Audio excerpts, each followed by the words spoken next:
రాజకీయ ఉనికి కోసం వైఎస్ఆర్సీపీ అధినేత మాజీ ముఖ్యమంత్రి వైఎస్ జగన్మోహన్ రెడ్డి శవ రాజకీయాలు చేస్తున్నారని రాష్ట్ర మంత్రి సవిత, కర్నూలు ఎంపీ నాగరాజు తెలిపారు. కర్నూలు నగరంలోని స్టేట్ గెస్ట్ హౌస్ లో ఏర్పాటు చేసిన విలేకరుల సమావేశంలో రాష్ట్ర మంత్రి సవిత, కర్నూలు ఎంపీ బస్తివాటి నాగరాజు మాట్లాడుతూ తిరుమలలో జరిగిన సంఘటన దురదృష్టకరమని అన్నారు. రాష్ట్ర ముఖ్యమంత్రి నారా చంద్రబాబు నాయుడు హుటాహుటిన సంఘటనా స్థలాన్ని పరిశీలించి తొక్కిసలాటలో మరణించిన వారిని, గాయపడిన వారిని పరామర్శించడం జరిగిందని తెలియజేశారు. మరణించిన వారి కుటుంబాలకు 25 లక్షలు, గాయపడిన వారికి 4 లక్షల రూపాయలు ఆర్థిక సహాయం ప్రకటించడం జరిగిందని తెలిపారు. ఈ సంఘటనకు బాధ్యులైన వారిపై చర్యలు చేపట్టేందుకు ప్రభుత్వం సిద్ధంగా ఉందని తెలియజేశారు. ఏం మాట్లాడుతున్నారు? అక్కడ జరిగింది యాక్సిడెంటల్ గా జరిగింది, వాళ్ళ గురించి మాట్లాడండి. ఈరోజు రాజకీయాలు, శవ రాజకీయాలు చేయడం మీకు అలవాటే. మీ బాబాయ్ గొడ్డల పోటీ ఎలా జరిగిందో ప్రజలందరికీ తెలుసు. అదేవిధంగా మీ కోడికత్తి పార్టీ ఎలా ఆడారో తెలుసు, గులకరాయి రాళ్ళు ఎలా చేశారో తెలుసు. మీరు రోజు దయాలు వేదాలు వల్లించిన అవసరం మాకు లేదు. మేము చెప్పేది ఒకటే, గతంలో మీరు రాయలసీమ బిడ్డ అన్నారు. మరి రాయలసీమలో అన్నమయ్య డ్యామ్ కొట్టకపోయింది. మీరు ఇంతటి వరకు ఆ రాయలసీమ అన్నమయ్య డ్యామ్ కూడా మీరు సందర్శించలేదు. 30 మంది మరణించారు.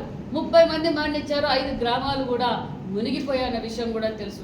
ఆ రోజు ప్రతిపక్షంలో ఉన్న మాన్య శ్రీ ముఖ్యమంత్రి చంద్రబాబు నాయుడు గారు అన్నమయ్య డ్యాంకి వెళ్ళి శతక్రాతుల్ని మరణించిన కుటుంబాలకి ఓదారుస్తూ, అదేవిధంగా భువనమ్మ గారు కూడా ప్రతి కుటుంబానికి 1 లక్ష రూపాయలు కూడా విరాళం కూడా అందజేశారన్న విషయాన్ని మీరు మర్చిపోతున్నారు. అదేవిధంగా ఎప్పుడు ప్రతిపక్షంలో ఉన్నా, అధికారంలో ఉన్నా ప్రజలే శ్రేయస్సుగా, ప్రజల అభివృద్ధికి, ప్రజలకు అండగా ఉండాలన్నదే మాన్య శ్రీ ముఖ్యమంత్రి చంద్రబాబు నాయుడు గారి లక్ష్యం అన్న విషయాన్ని కూడా మీకు తెలుసు.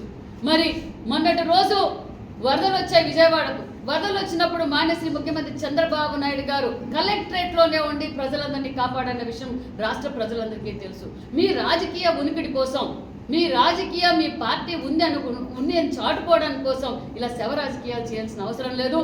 మా ప్రభుత్వంలో ఈరోజు అభివృద్ధి పరుగులు పెడుతుంది.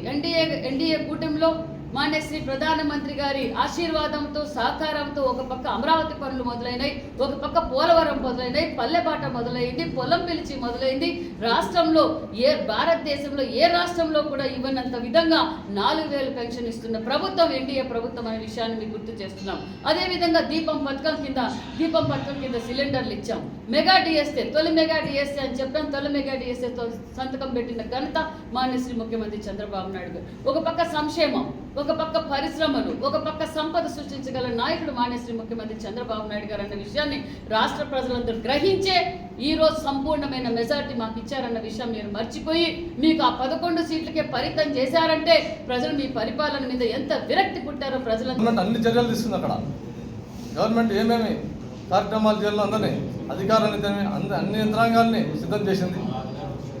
కానీ అక్కడ జనాలు ఒక్కసారిగా ఆ గేట్లో లోపం జరగడం వల్ల, గేట్ తీయడం వల్ల ఒక్క వదిలిన జనం మీదకి వచ్చి అపశృతి జరిగింది.